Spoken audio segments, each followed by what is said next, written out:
Charlie Munger American investor और billionaire थे।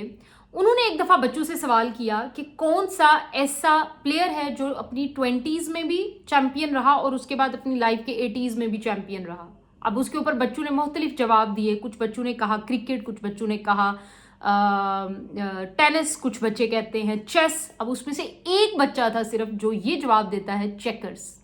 ये बिल्कुल सही जवाब था। इस बात ने चार्ली मुंगर को हैरान कर दिया कि इस बच्चे ने इतना एक्यूरेट जवाब कैसे दिया।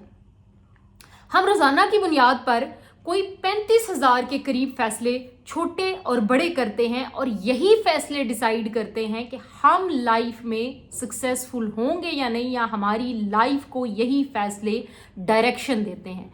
अब इन फैसलों में से कोई 5% ऐसे हमारे फैसले होते हैं जो दुरुस्त साबित होते हैं और 95% फैसले ऐसे होते हैं जो हमारे इनकरेक्ट हो जाते हैं।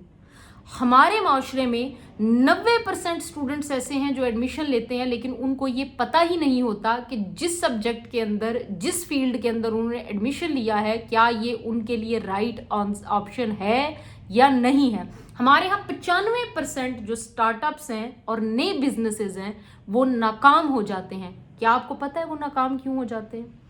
हमारे यहाँ जो स्टूडेंट है उसको पता ही नहीं है कि उसने किस डायरेक्शन में जाना है। वो रॉन्ग डिसीजन लेता है, फ्रस्ट्रेट होता है और रेग्रेट करता है। और ये एक साइकिल है, wrong decision, frustration and then regret, जो रोटेशन के ऊपर चलता रहता है। लेकिन हम ये आइडेंटिफाई नहीं कर पाते कि हमारे लिए क्या दुरुस्त है और क्या गलत है। हकीकत इसके बरक्स है। ये हम most of the time illusion के अंदर रहते हैं। हम अपनी जिंदगी को मेंटल मॉडल यूज कर सक्सेस की डायरेक्शन के ऊपर, एक सक्सेस के फॉर्मूले के ऊपर रन कर सकते हैं, लेकिन हमें पता ही नहीं है कि रियलिटी में और एजम्पशन में क्या डिफरेंस है। रियलिटी क्या है कि हम अब फॉर एग्जांपल एलन मस्क है। अब एलन मस्क क्या करता है, वो मेंटल मॉडल को यूज करते हुए उसने अपनी लाइफ को डायरेक्शन दी और इस वक्त वो फिजिक्स के जिस लेवल और स्टेज के ऊपर है शायद ही दुनिया में कोई होगा। उसकी जो कंपनी स्पेस एक्स है इस वक्त दुनिया की सबसे बेहतरीन कंपनी है। लेकिन एलन मस्क ने मेंटल मॉडल को यूज करते हुए, और मेंटल मॉडल के मल्टीपल टेक्निक्स हैं जो यूज की जाती हैं, और इसके जरिए से एक एवरेज थिंकिंग को एक्सेप्शनल थिंकिंग में कन्वर्ट किया जा सकता है। हम आपको बताएंगे कि कैसे।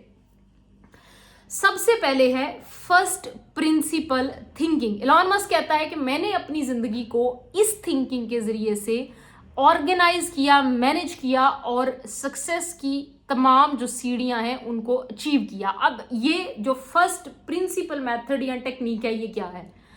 आपकी जिंदगी में बेशुमार मसाइल होते हैं, उन मसाइल को आप छोटे छोटे टुकड़ों के अंदर तकसीम कर दें। अब एलन मस्क ने जब ये डिसाइड किया कि उसकी कंपनी रॉकेट स्पेस में भेजेगी, जब उसने पहली दफ़ा इसके ऊपर होमवर्क किया तो उसे पता चला कि 58,000 पर केजी, जो $58,000 USD पर केजी कॉस्ट आती है जो है वो स्पेस में हला में रॉकेट भेजने के लिए। अब उसको वो यहाँ तो यहाँ पे डर जाता, बैठ जाता, लेकिन उसने फर्स्ट प्रिंसिपल मेथड को यूज करते हुए सक्सेस हासिल की। उसने क्या किया कि सबसे पहले उसने ये डिसाइड किया कि फर्स्ट जो प्रिंसिपल मेथड है इसके अंदर हम अपनी प्रॉब्लम को छोटे छोटे टुकड़ों के अंदर तकसीम करते हैं।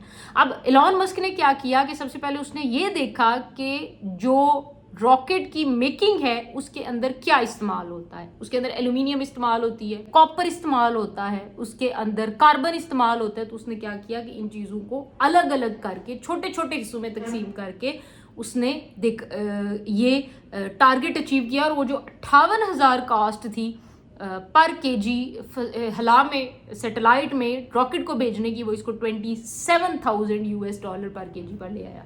और ये सिर्फ और सिर्फ फर्स्ट जो प्रिंसिपल मेथड है उसके जरिए हुआ। यानी आप अपनी प्रॉब्लम को छोटे छोटे हिस्सों में तकसीम कर देते हैं।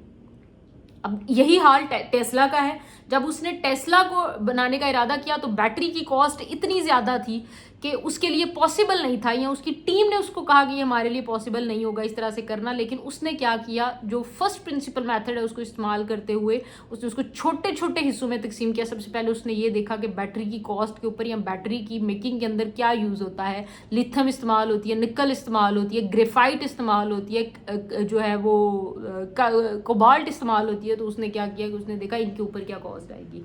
जब आप इसको छोटे छोटे अपने प्रॉब्लम को छोटे छोटे हिस्सों में तकसीम करके उसका सोल्यूशन निकालते हैं तो आप बड़े पर्पस जो है उनको अचीव करने में सक्सेसफुल हो जाते हैं। शाहरुख खान की फिल्म सवादेश, उसके अंदर शाहरुख खान के गांव में बिजली नहीं होती, मोहन नाम है शायद उस कैरेक्टर का, और शाहरुख खान आइडेंटिफाई करता है कि बिजली ना होना सियासत का मसला नहीं है, बल्कि बिजली ना होना फिजिक्स का मसला है।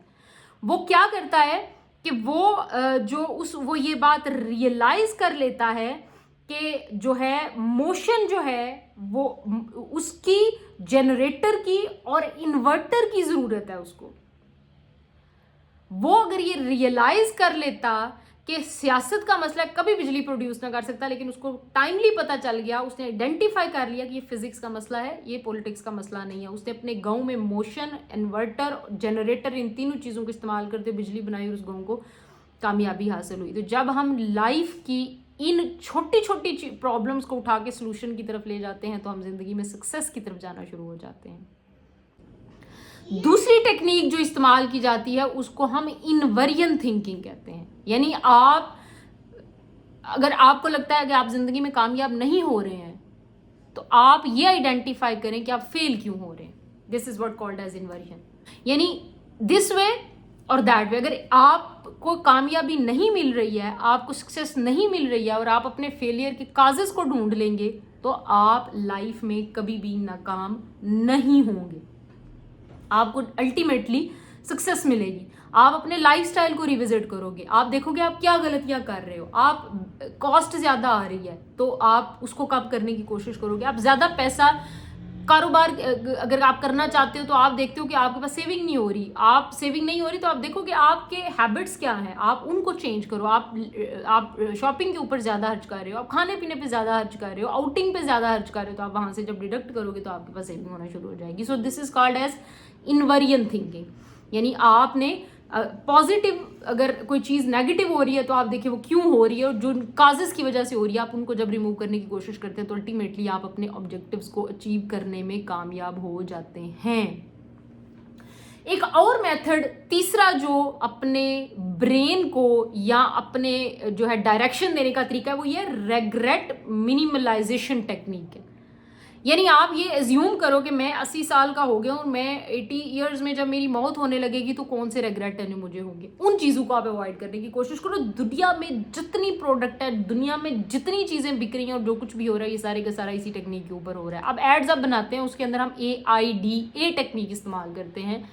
AIDA क्या है? Attention, interest, decision and ultimately action. यानी किसी चीज़ को सबसे पहले आप जो भी आप इश्तहार देते हैं, कमर्शियल देते हैं, उसमें सबसे पहले आप उसको टेंशन देते हैं, फिर आप उसको इंटरेस्ट शो करती है आपकी ऑडियंस, उसके बाद आप उसके ऊपर डिसीजन लेते हैं और देन अल्टीमेटली आपका एक्शन में वो शो करता है कि आपने जो ऐड दिया था उसके आप जो ऑब्जेक्टिव था आपका आपने वो अचीव कर लिया।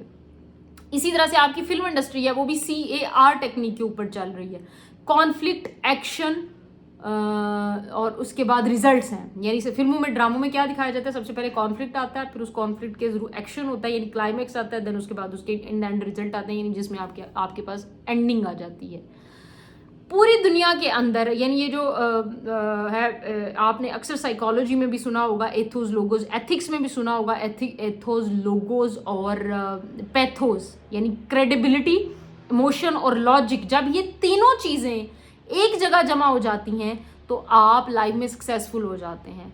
यही सारी चीजें हैं जो हमारी लाइफ को डायरेक्शन देती हैं, और ये बुनियादी तौर पर वो मैप हैं जिसके ऊपर चलकर या जिस रास्ते के ऊपर आप अपनी गाड़ी को ड्राइव करके अपनी मंजिल तक पहुंच सकते हैं। तो लिहाजा आप भी अगर अपनी लाइफ को मैनेज करना चाहते हैं, आप भी चाहते हैं कि आप सक्सेसफुल हों, और जो सेट पैटर्न्स हैं आपके, उनको अगर आप उनके ऊपर चलकर सक्सेस आपको हासिल नहीं हो रही है तो उनको आप बदलें, या लोगों के दिए हुए पैटर्न्स को ट्राई करें, और उस ट्रायल के बाद जो है वो आप उसको टेस्ट करें और उसको इम्प्लीमेंट करें, और this is the only way you can succeed. अगर आप इस किस्म की मज़ीद वीडियोस देखना चाहते हैं तो सब्सक्राइब करें और बेल आइकन का बटन दबाएं ताकि हमारी हर जो अपडेटेड वीडियो है आप तक पहुंचे और कंटेंट कोई भी आप मिस ना करें। अगली वीडियो तक के लिए इजाज़त दीजिए। अल्लाह हाफिज़।